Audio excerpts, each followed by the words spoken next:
if you want to support the show, any of the shows, either this or whichever show, I'm not on right now because this is just a blanket ad for all of them, and the website, you can go to bewareofspoilers.com.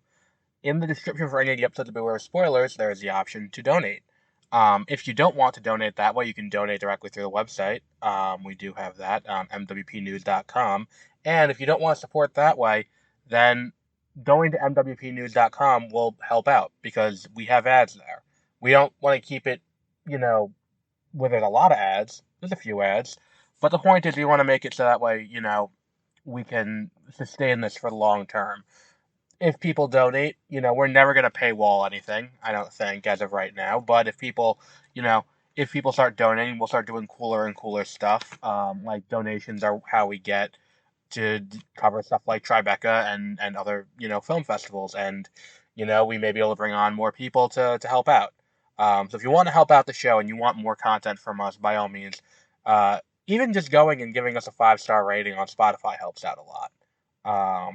But that's it. That's the only ad we'll have on the podcast ever. But here's whatever podcast you're going to be listening to.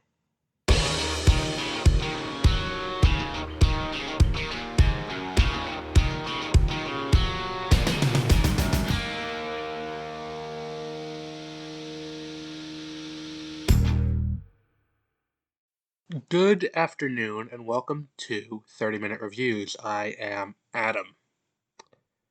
And this was... You know what? Let's do a little bit of a thought exercise here. Let's see if we can figure out just how stupid I am. Because there are 2 articles that are up on the mwpnews.com website that I put up about an hour or 2 apart. One of which was my predictions before going into yesterday's Hall H panel for Marvel, and the other was what they actually announced. And I've been saying, and the thing is too, I said it weeks ago, and I second-guessed myself, and anytime I second-guess myself, I make an ass of myself, and that's where we are again today, because I said weeks ago that, look, we're probably going to be looking at a very minimal Marvel Studios panel, not going to be doing anything too huge, or anything like that, and I may spoil some aspects of Deadpool and Wolverine, so at this point, if you haven't seen it, I don't know why you're on this article, or on this podcast, but regardless, my predictions were a lot bolder and a lot more far-reaching.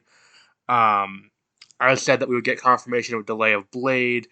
We would get confirmation of a delay of Fantastic Four or Thunderbolts. We would get a rebrand of Avengers 5 from the Kang Dynasty to Avengers vs. X-Men. And I said that, we would be delaying both that and Secret Wars by a year. And I gave an updated release date based on what I thought was going to happen. Which would have been February 14th, Brave New World, May 4th, Thunderbolts, July 25th, Vacant, November 7th, Fantastic Four, February 13th, 26th, Blade, May 1st, 26th, Armor Wars, July 24th, 26th, Spider-Man 4, November 6th, 2026, Shang-Chi 2, and May 7th, 2027, Avengers vs. X-Men, within 2028 being Secret Wars. And there's rationale for all of it. I recommend you go and read it because I stand by a lot of my thought process there, and if you want to get a glimpse into what my thought process was on it, you can go there and see. That was almost entirely wrong. I don't think I got very much of anything right, except for one thing, but we'll address that at the end. Let's talk about what was actually announced at the Hall H panel. And for this, we'll be going, if you go to mwpnews.com, it's the pinned post, where we will be talking about all of the, all of the updates. I'm going to pull the live updates thing. And the big thing in it is there. But, let's go. So, number 1, I was totally wrong. Let's talk about Brave New World, because Feige takes the stage and says they're only talking about 3 movies, which was bullshit, of course, but not anything more than what we'll talk about that. They said that Brave New World is going to be going back to the grounded action of Winter Soldier, which, again, keep in mind, there's a Hulk in the trailer, and there was no Hulk in Winter Soldier, and the last time we went to something similar to this, Secret Invasion happened, and that was not great.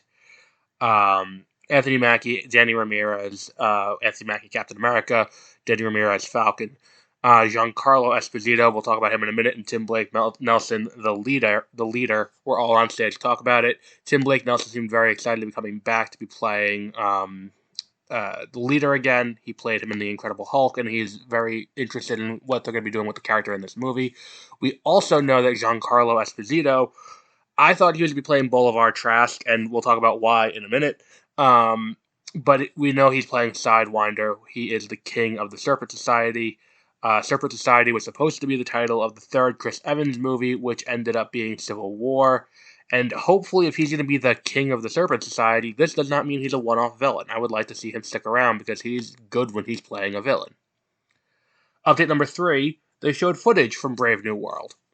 And the footage shows Thunderbolt Ross talking about the corpse of Tiamat that's been sticking out of the ocean. Tiamat being the celestial that they stopped from destroying the world in Eternals. So we can all stop talking about that now, because that's the big thing. Oh, we haven't heard what happened with this in a while. Why have they not acknowledged the giant head of the celestial sticking out of the ocean? Here we go. We're acknowledging it. We're doing that. The footage also shows him turning into the Red Hulk in front of the White House, which I think confirms some of the theories that, like, those shots of the White House being attacked are an attempt to subdue Red Hulk, which is interesting.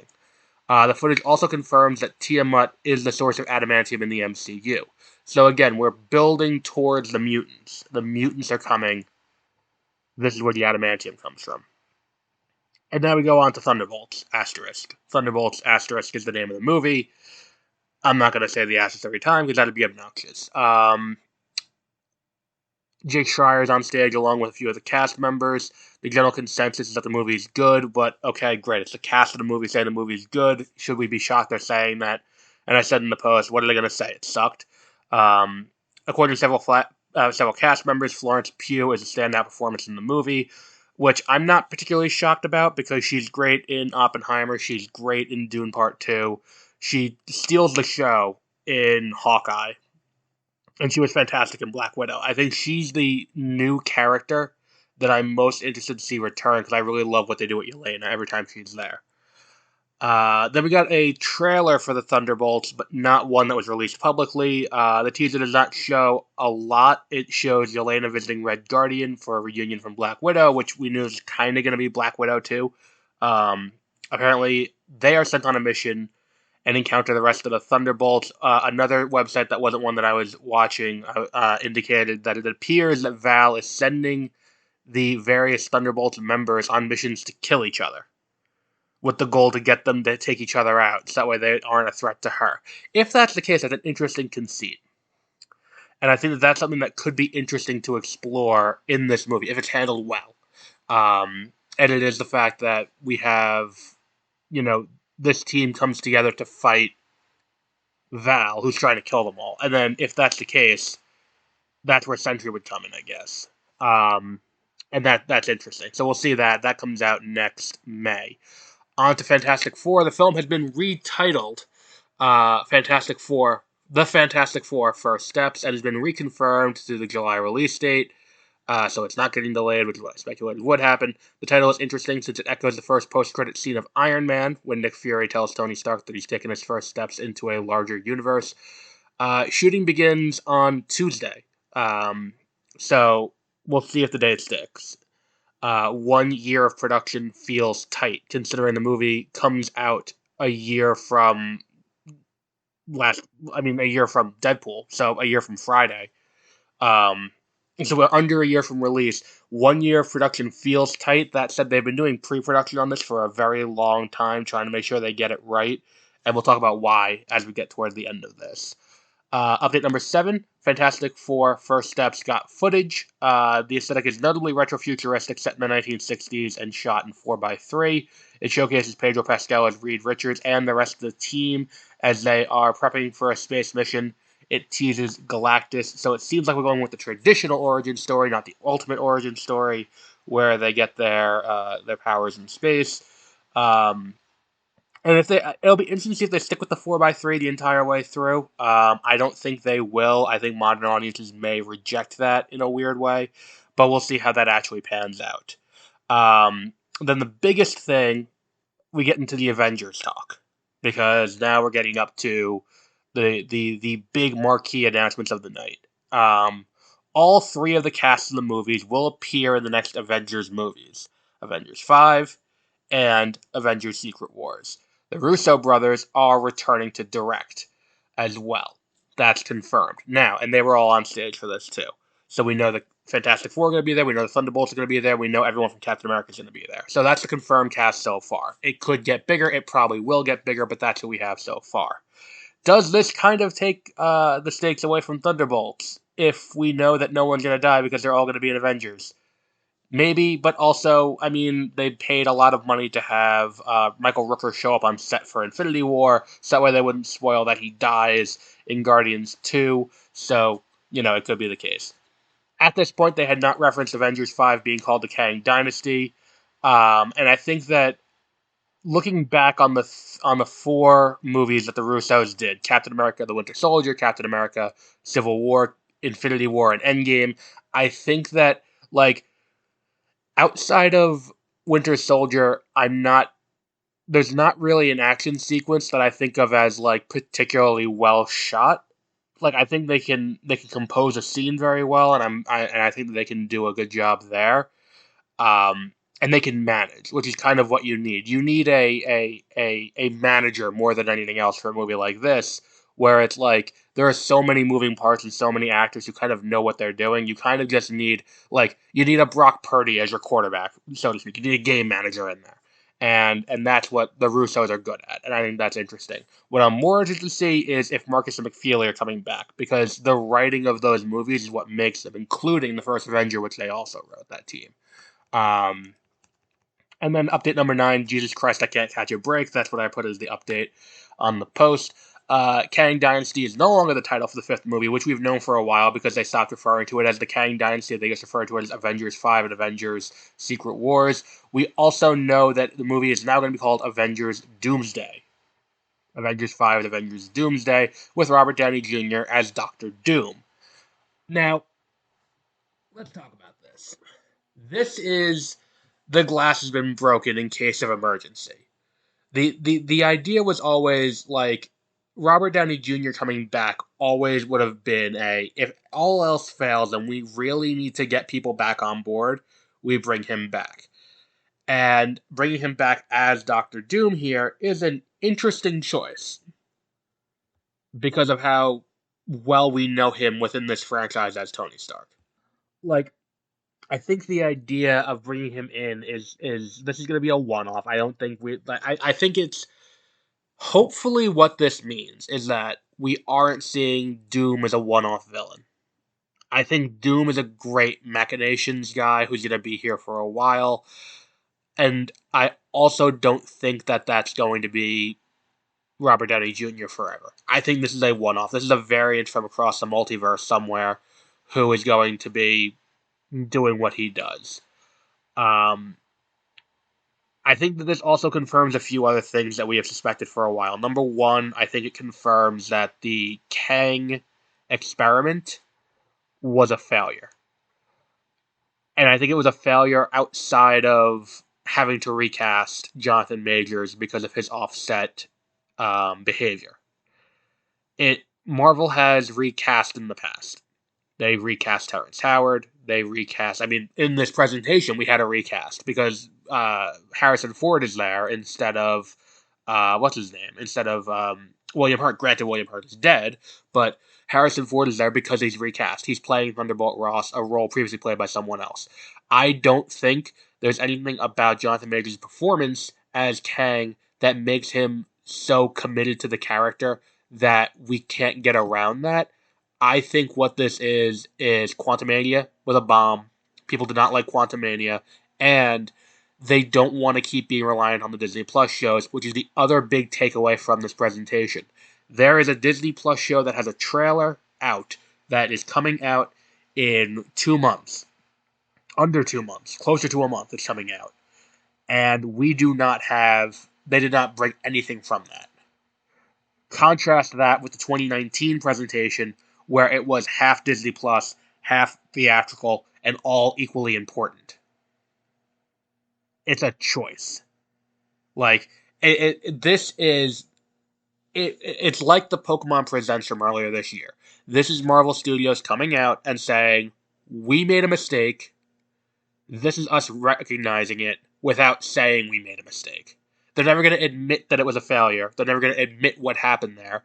Because I still suspect that the decision to be as pot committed to Disney Plus and be as pot committed to everything we've gotten so far in phases 4 through 5, I feel like that was not Marvel Studios' doing.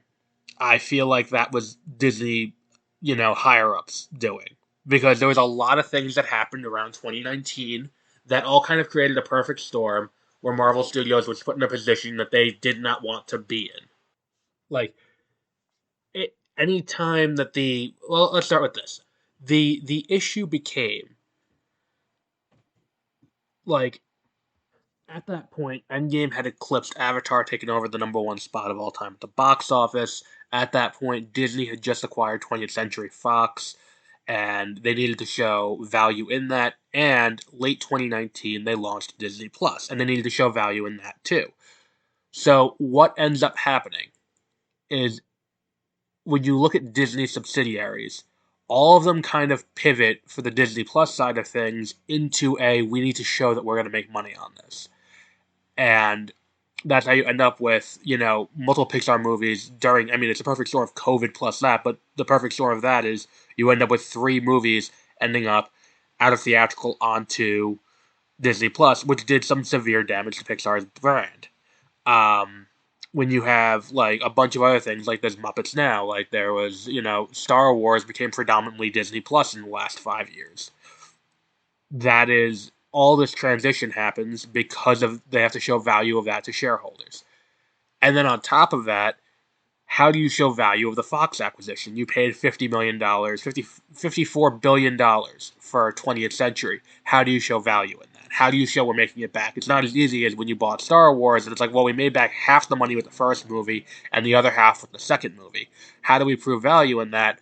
Well, there's one subsidiary who needed access to a bunch of the Fox library to finish up what they were doing, and that was Marvel Studios. Which is how you end up with, okay, well, the bad guy in Ant-Man is going to be Kang the Conqueror. What? That doesn't make a ton of sense. That's how you end up where it's like, we're going to prioritize Deadpool and Wolverine. That's how you end up with, like, Miss Marvel is now a mutant, which may have always been the publishing intent of the character, but it certainly happens here because they want to be able to promote the mutants, and that's an approach. And then you also get up with Namor, who's a mutant, and his rights were kind of ambiguous going into Wakanda Forever. So you end up with this perfect storm for these for this studio where they have to take a bunch of bad decisions and just take them on the chin and just move on. And this felt like we're going back to what we were. This feels like we're going back to showing that we're a theatrical first studio. There's no mention of Daredevil. There's no mention of Ironheart. There's no mention of Vision Quest. There's no mention of Agatha. There's no mention of Wonder Man. None of that stuff is talked about. And I think it's because we're back to, with Marvel Studios being where they were in the mid-2010s. Where Marvel Studios and Marvel Television, they may reference one another, but they're kind of as canon as you want them to be. You don't have to watch Agent Carter. You don't have to watch Agents of S.H.I.E.L.D. If you do, you may get something nice. Like, there may be an Easter egg one way or the other, and one may reference in one direction and not the other. But clearly this idea has been a disaster for them. Clearly this idea of saying people, okay, we're going to hand back and forth between the shows and the movies has been a complete and utter failure. The only time it has worked so far, and it's been well received, has been with Deadpool and Wolverine. Because it was not well received with Multiverse of Madness, because Multiverse of Madness feels like it works if you know there's a TV show called WandaVision, but not if you've watched it. And then if you go to the Marvels, that bombed. That was the first bomb for Marvel Studios. And that was because, and again, the issue with that is there were, it was a bad faith argument, but people making the case you need to watch 2 whole TV shows to understand what's going on in this movie. So, like, one of the things I said in the speculation piece before I went up was, you know, phases 4 through 6 were dubbed the multiverse saga, which is what they're officially calling it, but really it's the studio interference saga. It's the point where Marvel Studios has become such a cash cow for Disney, and Disney has so few other outlets to get that level of cash that it becomes the golden goose that gets killed to get, to get the golden egg inside. And I think we're getting close to a point where it's starting to get back to where it was, but I think we're still going to have a few issues coming forward. I don't know if, the movies we have on the slate for next year until Fantastic Four are going to do the job that they need. I hope they do, but it'll be interesting to see how that all plays out.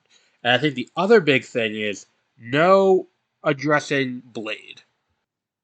So we'll wrap up there for today. To recap, we now know it's no longer Kang Dynasty, it's now Doomsday, and that's the other thing, too, is that it's like the real indictment here is that they didn't feel they could salvage Kang at all. And it's not they couldn't salvage Kang because of Jonathan Majors, because if that was the case, they could just recast him. But beyond that, they've built this up over multiple movies and shows already. Why ditch that if you could salvage it in some way? I don't think that the damage that Jonathan Majors did to the brand was so bad that you had to ditch the character entirely. So it speaks to the character not resonating with audiences more, because it's like, why? Okay, so Quantumania now means absolutely nothing.